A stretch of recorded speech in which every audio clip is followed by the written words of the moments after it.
1 Samuel 13 ayat 23 sampai 1 Samuel 14 ayat 23. Kepahlawanan Yonatan. Dan suatu pasukan pengawal orang Filistin telah keluar ke perlintasan gunung Mikmas. Pada hari itu Yonatan bin Saul bersama-sama para bujang membawa senjatanya. Mari kita menyeberang ke dekat pasukan pengawal orang Filistin yang di sebelah sana, tetapi tidak diberitahukannya hal itu kepada ayahnya. Adapun Saul duduk di ujung Gibea di bawah pohon delima yang di Migron, dan rakyat yang ada bersama-sama dengan dia itu kira-kira 600 orang banyaknya. Ahia anak Ahitub saudara Ikabod anak Pinehas anak Eli imam Tuhan di Silo, dialah yang memakai baju efod pada waktu itu. Tetapi rakyat tidak tahu tentang perginya Yonatan itu. Di antara perlintasan-perlintasan bukit yang dicoba Yonatan menyeberanginya ke arah pasukan pengawal orang Filistin, ada ujung bukit batu di sebelah sini dan ada ujung batu di sebelah sana. Yang satu bernama Bozez, yang lain bernama Sene. Ujung yang satu berdiri di sebelah utara di tentangan Mikmas, yang lain di sebelah selatan di tentangan Geba. Berkatalah Yonatan kepada bujang pembawa senjatanya itu, mari kita menyeberang ke dekat pasukan pengawal orang-orang yang tidak bersunat ini. Mungkin Tuhan akan bertindak untuk kita, sebab bagi Tuhan tidak sukar untuk menolong, baik dengan banyak orang maupun dengan sedikit orang. Lalu jawab pembawa senjata itu kepadanya, lakukanlah niat hatimu itu, sungguh aku sepakat. Kata Yonatan, perhatikan, kita menyeberang ke dekat orang-orang itu dan memperlihatkan diri kepada mereka. Apabila kata mereka kepada kita begini, berhentilah sampai kami datang padamu, maka kita tinggal berdiri di tempat kita dan tidak naik mendapatkan mereka.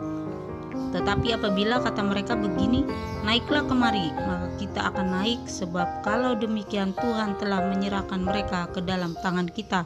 Itulah tandanya bagi kita.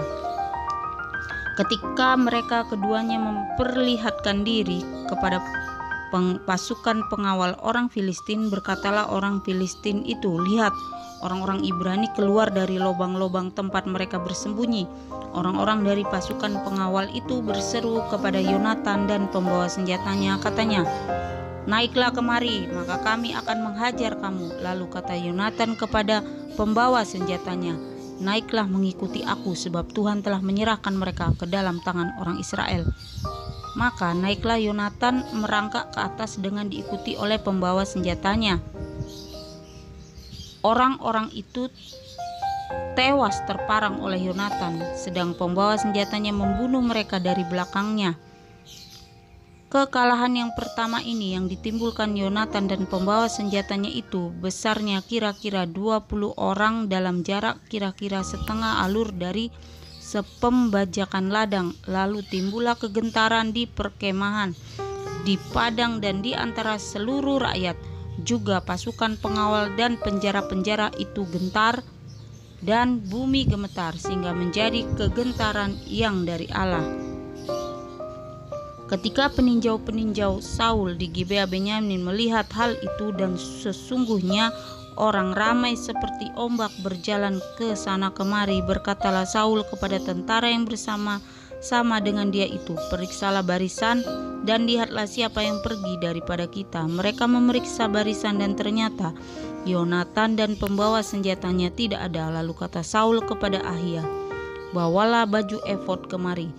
Karena pada waktu itu dialah yang memakai baju efod di antara orang Israel. Tetapi sedang Saul berbicara kepada imam itu, maka kian lama kian bertambahlah keributan di perkemahan orang Filistin. Sehingga Saul berkata kepada imam itu, biarlah.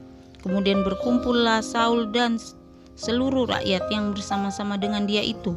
Dan ketika mereka sampai ke tempat pertempuran, tampaklah setiap orang menikam temannya dengan pedang, suatu huru-hara yang sangat besar. Lagi pula orang-orang Ibrani yang telah lama tinggal pada orang Filistin dan yang setelah ikut maju dalam tentara mereka, mereka juga berbalik untuk bergabung dengan orang-orang Israel yang ada bersama-sama dengan Saul dan Yonatan.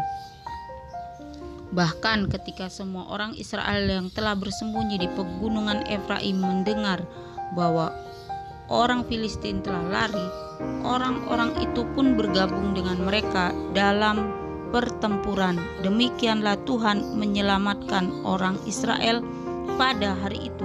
Pertempuran itu meluas sampai lewat Bet Awen.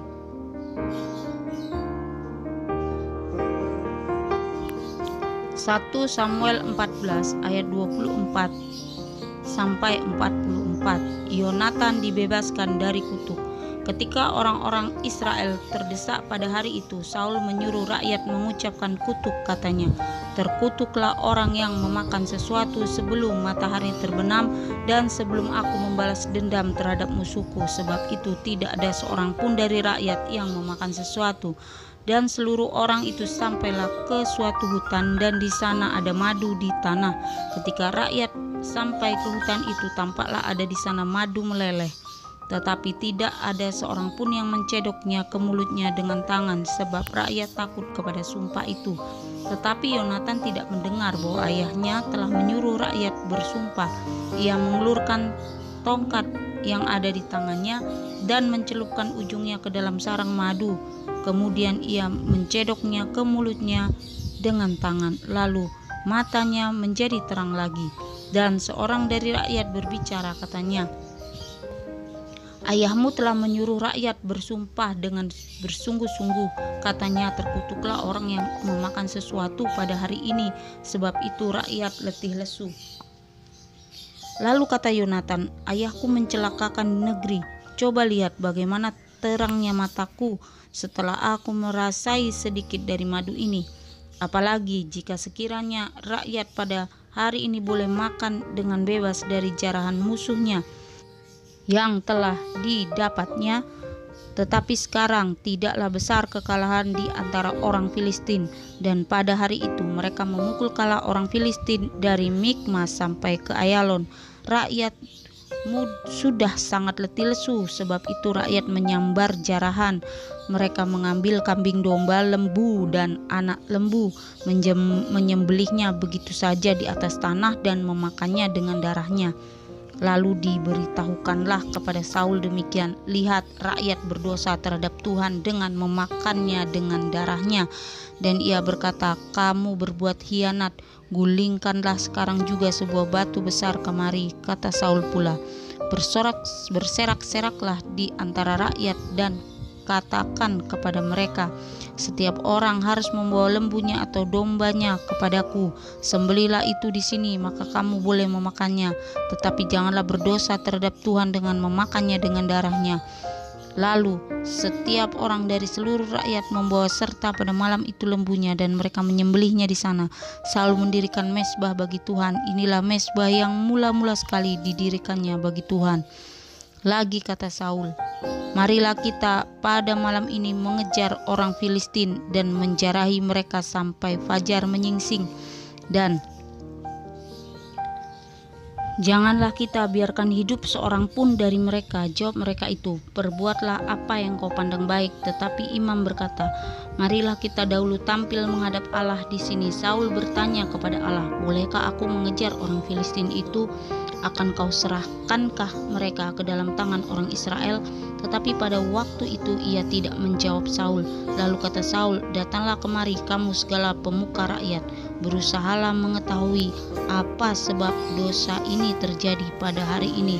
Sebab demi Tuhan yang hidup, yang menyelamatkan orang Israel, sekalipun itu disebabkan oleh Yonatan anakku, maka ia pasti akan mati." Tetapi seorang pun dari seluruh rakyat tidak ada yang menjawabnya. Kemudian berkatalah ia kepada seluruh orang Israel, "Kamu berdiri di sebelah yang satu, dan aku serta anakku Yonatan akan berdiri di sebelah yang lain." Lalu jawab rakyat kepada Saul, "Perbuatlah apa yang kau pandang baik."